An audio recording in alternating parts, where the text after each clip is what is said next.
Hello everyone, we're going to have a look now at active reading and how you use the reading application. Now first of all, you might be required to sign in. In order to do that, simply enter your details, remembering of course your password. We'll definitely recommend you write down your password on a piece of paper somewhere so you don't forget it and you can access. Once you've signed in, as you can see, there are different levels. Now, A1 is the elementary level, A2 the pre-intermediate, B1 is the intermediate, B2 is the upper intermediate. There's like a B2-2 between advanced and B2 because it's a big gap, and then the final one, C1, is advanced. So depending on the course you're doing, you want to choose the relevant level. You are of course free to choose any of the levels you wish. Do not think that you can't go and do other levels to practice. And let's have a look, for example, at the intermediate level. You click on it and options would appear. You'll notice this one is coloured in. That's because that unit has been completed. Let's have a look on the first one. You click on it and you get the different options available. As with most things, it is recommended that you start at the beginning, so press Getting Started and it will introduce you to the reading task. Now this one begins with a video and it gives you instructions on what to do with the video, so that's it.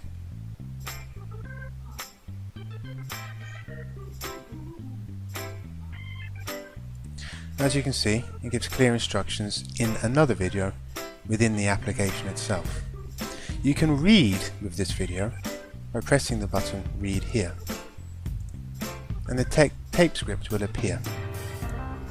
Then of course you have these tasks here. It asks you to write down vocabulary on a piece of paper, very important. Then as you progress through the app, you'll notice there are different activities available. This one, for example, is a gap fill. So you look at these definitions and you have to solve an anagram and write the word, for example the word bride. Now as you complete this, you go along, you get some answers correct, you might have some answers wrong, like for example this is wrong here, and you might leave some incomplete. Now the reason for this is, the reason I'm showing you this is because when you press this button marking, it will correct your exercises. And it will give you a percentage of correct, incorrect and missed. Then you've got another option once you've completed this exercise to try again, to see the correct answers, or just to move forward to the next exercise. You want to press try again, you can fix the mistakes. Once this one is done, you can press forward, and if you do not, of course, correct your work first, you lose it in the progress, but for me that's not a problem right now. Then you've got further activities here. Again, this type of exercise, you have to drag and drop answers. If it doesn't fit logically, for example, I went to a wedding where accidents all over, fell over, fighting, the best man lost his ring. It has to be the most logical answer. You have to highlight it, as you can see here, and drag it until that green cross appears next to the word. If you don't, what will happen is it will reappear over here again. So make sure this red X you see near the word disappears and becomes green. Okay, again, there are more types of exercises available. Here you are provided with the listening, and it goes through the reading with the audio, and then you've simply got A, B or C. You click on the correct answer you think, yeah? And again you correct to test your answers. Skip that part there, and finally you've got another one where true or false questions. And as we go along, even more gap fill activities. One thing that was very useful I found with this is as you're doing this listening, you've got something called a recorder. You can press this and you can record yourself with a microphone and mimic the listenings you hear. For example, he will say,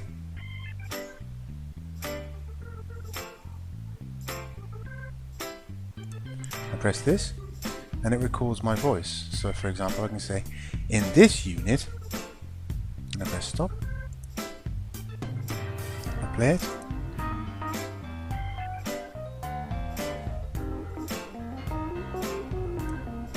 this is incredibly important for your progression in English because you can listen to your pronunciation and you can try, when possible, to copy the person speaking in the video to sound like they do. Once you've finished a recording, you can save it as an MP3.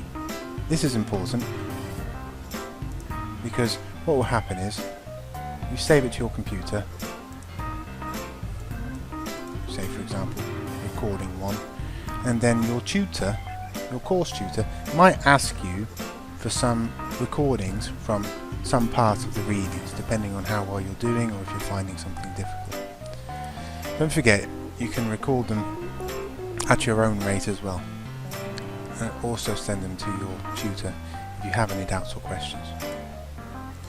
You've also got a quick tab here where you can go to different readings and different parts in any way you wish to. That is the reading app, and as you can see, it's very good and very useful to use. If you have any questions more about this, then please feel free to contact us at any time. Thank you.